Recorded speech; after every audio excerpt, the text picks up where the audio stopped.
So our moderator for this group is Andrew Cross, who, if you weren't impressed enough, invented this thing called NDI.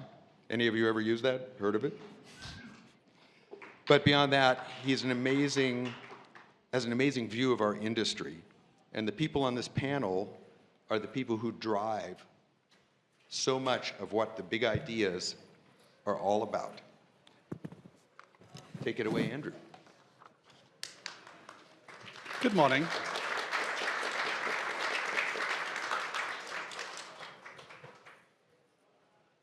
I think I'm the first person who's not introducing talking at this convention. I just want to say, I'm not really involved with it, but this is the coolest convention that I come to every year. It's in the best location in the world.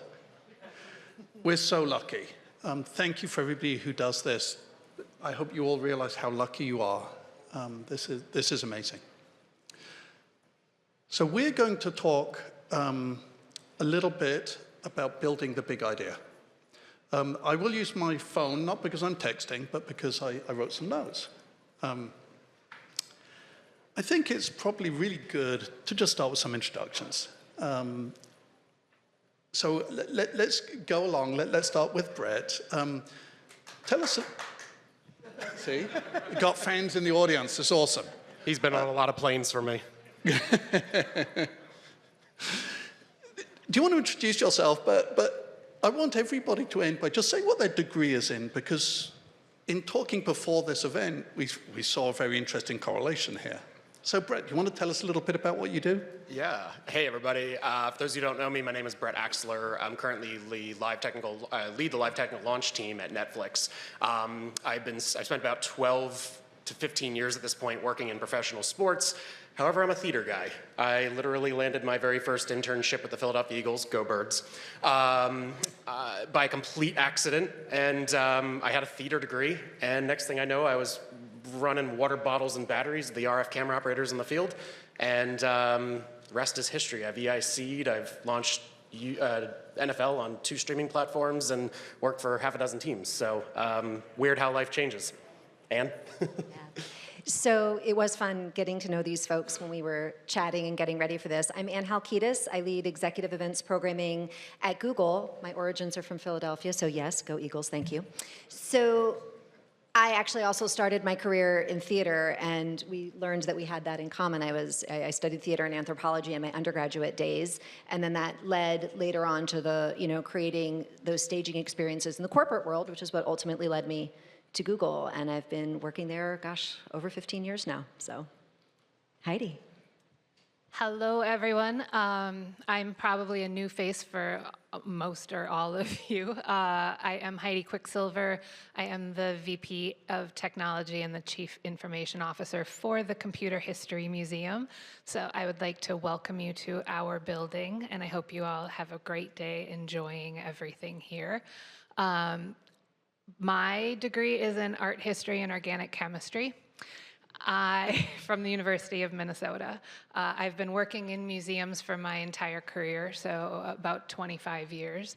I've worked all across the country in many different types of museums, but it landed at the Computer History Museum about 2 years ago, and very excited to share our space with you today. Thank you. It's just so amazing. We're here talking about video, and everybody on the panel has basically an arts degree, which is, I think that says a lot and is super cool. My degree was in physics, so I'm the outlier here, and then computer science. So I'm the outlier, and I'm sorry. Well, we needed somebody who was true Silicon Valley here, so. Well, I'm from England, so I don't think I get that honor, do I? I have a little bit of accent left somehow, I'm told that.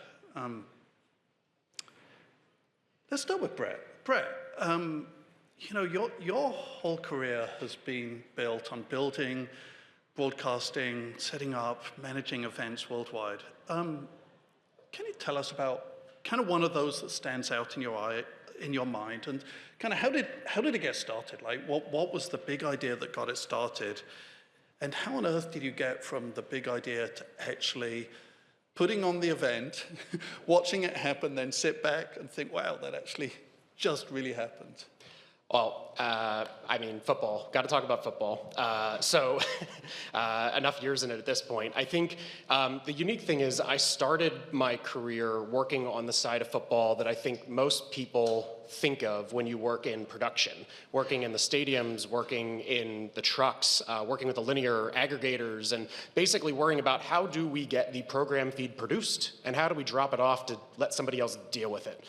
It was not the first half of my career, I never dealt with the actual distribution of it. That was somebody else's problem.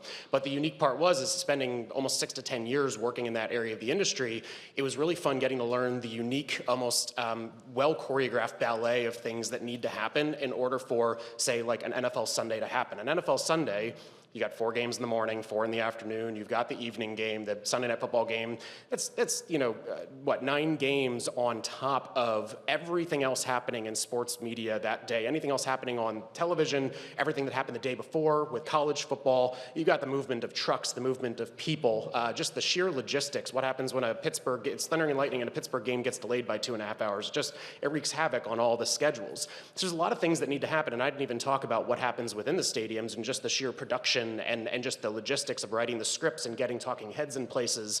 There's so many details that need to happen that when I switched over to the other side of the industry, and I started with YouTube TV a handful of years ago, helping launch Sunday Ticket, and it was the first time that I realized, oh, there's an entire second half of this industry, especially within streaming, full of folks who have never actually, a lot of these folks had never worked on a football game before, let alone the production of a sporting event. And I realized that the hard way when I was sitting in an ads meeting, and one of the directors of engineering asked me, hey, why is there a 2-minute warning in the second quarter and the fourth, but not the first and the third? Could we get those added in? And I'm like, not in the next 6 months, at least. We could talk to the commissioner, but I think it might be a deal breaker. We're just aggregating the feed. We're just distributing the feed. So immediately I took a step back and realized, oh, these folks have never seen football. Wait a minute, let's teach people some football. And we sat down and we did training sessions and watch parties and was like, okay, we need to actually educate a lot of the distribution partners and engineers who have never worked on that area of the business. How does production work?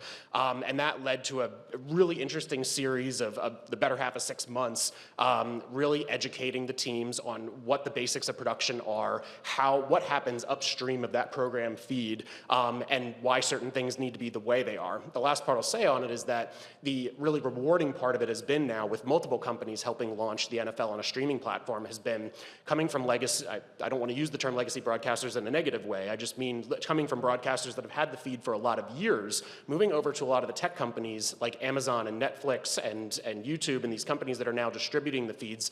They come with an unbelievable amount of resources at their disposal, both talent-wise, financially, platform, just the amount of engineering resources they have in place. They are able to basically create these unbelievable features that add incredible value to not just the customers, but the teams. And it takes a lot of work to help bridge the gap between the companies, say like Game Creek and NEP and the production partners that are happening pre-program feed essentially, and then bridging the gap with the tech companies that are now helping distribute the feeds and create all these new incredible features and help kind of play the middle person on both sides to help make that connection and help people understand what each other do, why it's important, why things are complicated, and why certain things like the 2-minute warning can't really change in the middle of the season. So yeah, it's going to be an interesting couple of years. It's going to be a really exciting couple of years in this industry. So let me ask the difficult question, which is, we all come to these events and we sit up here and talk about everything that went great and everybody imagines that it was all perfect and that it was all easy. Tell me about one of the times where it all went completely wrong and how did you recover from that? Can we, I guess by a show of hands, how many people here have had to throw a guy on a plane last minute to smuggle broadcast equipment into a foreign country to make a show? Oh, good. Okay, I'm not the only one. Awesome. The guy who did this for me just raised his hand as well, so I'm glad to see that. Okay. No. Not that bad, I swear. I'm under NDA. It's fine. This is not for Netflix, the other.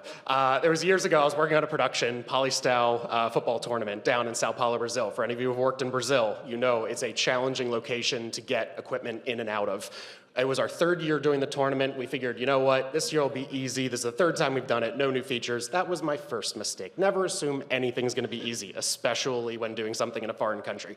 4 days before the event, we found out that the encoders were changing. We found out the SRT encoders on-prem were changing, and we needed to log into the systems remotely because it was in a data center. It was in one of the, like Equinix SP4 or something like that. We logged in, we had to update, I'm like, cool, no problem. We had no connectivity to our servers. Nobody local in Brazil either. We were just aggregating the feed. We were not the owners or the creators of that feed. We tried everything. We worked for like 2 days straight trying to get access, and we had nothing. Finally, I called a person in this room by a company that's sponsoring this event and said, hey, I need you to get on a plane now. Like same day, you're getting on a plane to go to Brazil, bring whatever you can with you, make this thing happen for us. He flies down there. I get a call about 12 hours later and says, I figured it out. Like, you're kidding me. It was a $29 adapter that had an HDCP adapter that stopped our KVM from being accessible. So he logged in, updated the IP address, and we were off and ready to go. And that's how you spend $15,000 in travel fees and 4 days of a guy's time fixing a $29 dongle. Let's not do that again. That's awesome. So I'm going to shake up the order here and go to Heidi. Heidi. I think you probably actually, first of all, you put us to shame, because what you do here is amazing. You, at the Computer History Museum, help make sure that we all know the huge breakthroughs that have totally formed the world we live in today. Tell me a little bit about your mission. Tell me a little bit about what you do here. Well, first of all, that dongle or adapter is probably part of our collection. So if it's not, it should be. And the best part about it is the story that goes along with it. You know, we do our best to capture origin stories, capture objects, capture technology, tell the stories of founders, tell the stories of objects, but it really is, it's about the objects and it's about the people who built the objects and, you know, the scientists and the engineers and everybody, but it's also so much about how those objects are used and what those objects allow people to do and enable people to do and what everybody uses the technology for. So I always like to read our mission statement just because I want to make sure that I have the words exactly correct because it's really, really important for us. Our mission is that CHM decodes technology, its computing past, digital present, and future impact on humanity. So what does that mean? It means that we believe our computing past informs our digital present with lessons that can span generations. It means we believe that technology should be created and applied ethically and expand access to opportunity. And it means that technological progress should be in service to human progress. So, like I said, you know, everything that we do here and everything that you're going to see downstairs and all of the people that we celebrate and all of the objects that we celebrate, it's really about the stories and it's about what humanity has been capable of doing with these objects that have been created. We have an incredible collection. We also have about 1,500 oral histories, which I think is a really, really extremely important thing. We're capturing the information from the people who were there. We have just a plug for our great YouTube channel. If you want to watch the oral histories, you can watch them anytime you want. But there's so much in these stories. There's so much that gets missed when you walk through a museum and you look at objects. It's so much about how these objects have allowed humanity to do things and accomplish things and where we can go in the future, also ethically. So I know that, you know, we often take things for granted today. And I know that you, both personally and here at the museum, have spent a lot of time kind of making sure that the stories and big ideas by underrepresented minorities are made visible to us. Because if somebody doesn't do that, they'll vanish. Can you tell me a little bit about that and give me, one of those stories? Yeah, I've been thinking about this a lot, and I did actually write some notes down because I'm not good with dates. But we have a program every year called Fellows. It's a celebration. I used to work at the Rock and Roll Hall of Fame, so I liken it to our version of an induction ceremony. There's a wall outside, and you can see pictures of everyone who is a CHM Fellow. It's a valued award by a lot of people in the technology industry. And we had our Fellows celebration last November. And I sat next to a gentleman at a table who I hadn't met before, named Dick Lyon. And I started talking with him. He was like, "Hey, what do you do?" And I was like, "Hey, what do you do?" He's a very accomplished scientist. He's worked for a lot of tech companies, big tech companies as lead scientist. And he told me that he was, in 2005, he gave a talk here, also on our YouTube channel, called Pixel and Me. He wrote an entire thesis on the origin of the word pixel. And as a person who comes from a digital background, digital media, et cetera, I was like, what? Like, it was just something that I had never really thought about before. And I dove into it. He sent me some links to some things. I found his YouTube talk in our archive. And he told me, I learned a few things. The term was first published in 1965 by Fred Billingsley of Caltech Jet Propulsion Laboratory, which 1965 seemed far back for me to think about, about the word pixel. But when you're talking about underrepresented, in Dick's talk, he was, well, first I'm going to say, an alternative to the term pixel was introduced by William F. Schreiber from MIT in 1967, and that he used the word Pell. And in his talk, he was saying that he started using the word Pell because his secretary actually coined the phrase. And I feel like in Dick Lyon's talk also, he was like, I only have these slides because my wife helped me make them. And I hear so many of those stories about the people on the side that help. And I'm going to bet that Dick Lyon's wife is brilliant, and I'm going to also bet you that William Schreiber's secretary was brilliant. And the things that we work very hard to capture are the names that everybody knows, the talks that everybody hears all the time, the names, the people that are important. But there's a lot of people on the periphery. And those are the people that also have the stories. Those are the people that you may not always hear the names of. And those are the people that end up in our oral history program, along with the people whose names you recognize. And I think it's really significant to understand that nobody does this alone. Even if it's your wife making your slides, or if it's your secretary giving you a documented term that now lives in the nomenclature. Like it's important to understand that nobody does this alone. That's awesome. Thank you. So Anne, you work on the executive events, and you were telling me about a new center. I'm going to let you fill in all the depth, the gaps here that you created. And then there was a huge world event that took everything sideways. I'm going to let you fill in the details here. Okay. So look, a lot of us work in live because we love the immediacy of it, right? A lot of us enjoy that thrill of the moment, and you're creating a thing and it's concrete. and then you move on, right? You get to do the next fun thing, and that's fabulous.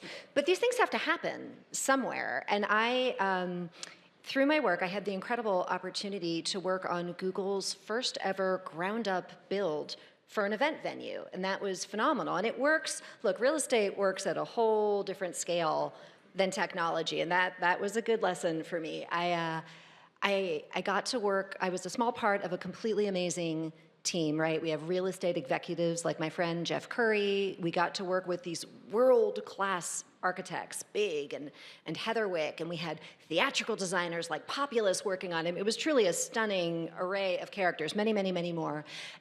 And you just spend hours on these countless details. Like, I can't tell you how many wall samples that I touched and we leaned against to figure out what the walls should be made of, or the hours we spent talking about the curvature of the outside of the building and how it integrated into the story of sustainability on the campus. Like, these are conversations, right? I started working on it in 2012, and we had our first event in the center in 2022. So 10-year life cycles are not something that folks in our industry spend. I mean, that's really long. And then of course there's the technology. What technology do you put in there, and how do you flex between this really long lead real estate cycle and the reality that technology changes really, really fast? Okay, that was hard. Great team, worked on it, figured it out, had to have most of our design decisions locked around about 2018. And then there was that thing that happened in 2020. What was that? Right, there was the global pandemic. And then the rules that we all operated by for events, they changed. And things that we never would have anticipated needing to happen in a certain way had to be enabled in a venue that already had the concrete poured and already had the steel beams put in, and you have to figure out how you're gonna flex with all of that. And so I think it was an amazing project to be part of at all.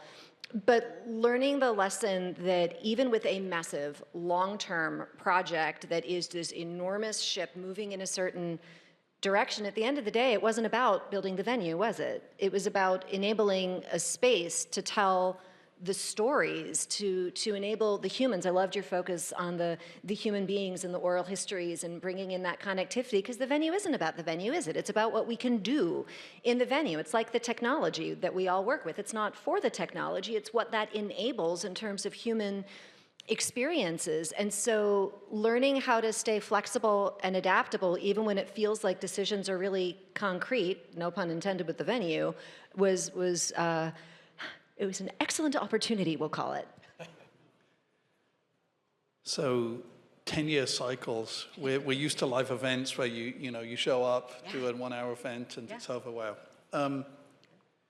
So the amazing thing is that from what you were telling me, that when people did come back to the office, your space took on kind of new meaning.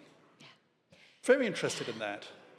It was, we thought we knew what we were building the venue for, and of course it had a lot of flexibility built into it, as all event venues do, but because of the pandemic, we also had events that the center wasn't really built for, starting to use the venue as its home, and that became, it was a twofold opportunity. We needed to be able to pivot, right? We had to be able to pivot the kinds of things we needed to do in there. But we also had to accelerate our timeline by about 6 to 12 months. And that is not insubstantial with a project of that scale. And we all remember what was happening with the supply chains and trying to get things in. So trying to accelerate a project of that nature was, I think, one of the finest testaments to teamwork that I have ever had the privilege of being a part of, right? We had our internal corporate engineering department who was responsible for the design of the venue. We had, our amazing production partner, ASG, who worked with us on the ground, actually having to operate the venue. We had Charcoal Blue, who was our project management firm for the company, Kiefer Reichel, who's the venue manager, and all of these people had to rally together to figure out how do we get this thing operating that wasn't supposed to be operating yet for things that it wasn't really built to do. By the way, I see you people in the audience who were part of the teams that did that. Thank you. I know who you are. It was when you have a common goal and you can really focus on the purpose, it is truly astonishing what you're able to accomplish that honestly should have been impossible. We really shouldn't have been able to pull it off. And by the way, that wasn't without its costs, right? There was personal sacrifice on part of a lot of the human beings in these scenarios to enable what we did. But again, at the end of the day, we were there to enable the business to create this unique venue for these unique opportunities and meeting places. And I was so honored to be a small part of it. What an amazing story. So we have an audience here. So I'm lucky. I'm on stage with 3 incredibly successful people who have done amazing things. Now, I mean that. And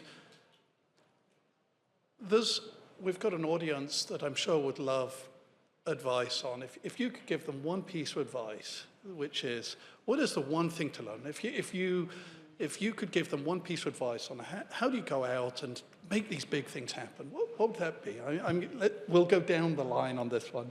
Brett, do you want to go first? One word, teamwork. It is about having the right team. There's a lot of people, there's a lot of talented people out there. There's an incredible amount of, whether it's you're working with full-time employees, vendors, you're working with cross-functional partners in the industry, no matter what, it is about building the team that you trust and the team that it is an open, healthy environment to be able to communicate, give feedback. I can speak specifically, having just joined Netflix about 6-7 months ago at this point. I have never been a part of a team that has been so open and amazing and just clear, critical feedback and trust in each other and making things happen. And I've worked with a lot of incredible teams over the years, but I put a post up on LinkedIn just after we launched the NFL on Christmas this past year. And a lot of people were asking, how did we do it? And I said, we did it with high talent density. We did it with a team that was trusting, and it was just, I don't know that I could ever rebuild a team like the one we have right now. So all I can say is for everybody here, if you're about to go into, if you're in the middle of, you're just closing out a project, look around you and figure out who are your true team members. Who are the ones that you would put trust into? Who are the ones that you know trust you? Who are the people you want to spend with every day? Because a lot of us spend more time with our coworkers and our teammates than we do our families. It's the reality of these challenging projects. So surround yourself with the people you want to be working with and you genuinely trust and you know are correct for the project. Okay, I love that. I love that. So yes, to everything that Brett just said, that's 100% true.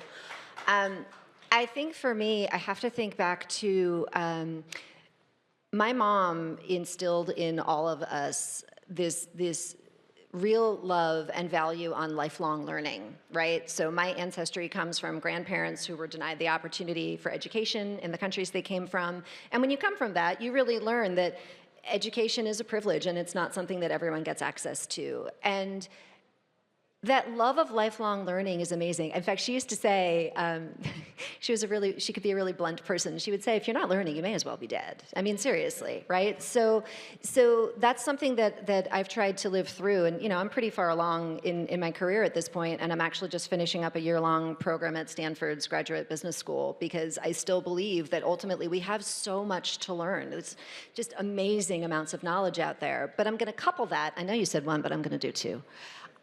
I'm going to couple that with what my Uncle Teddy taught us early in career. He said, look, when you're starting out, just say yes.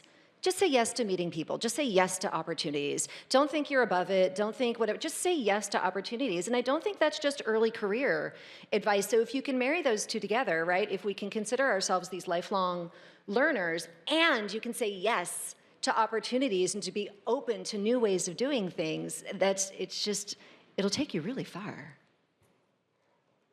Heidi?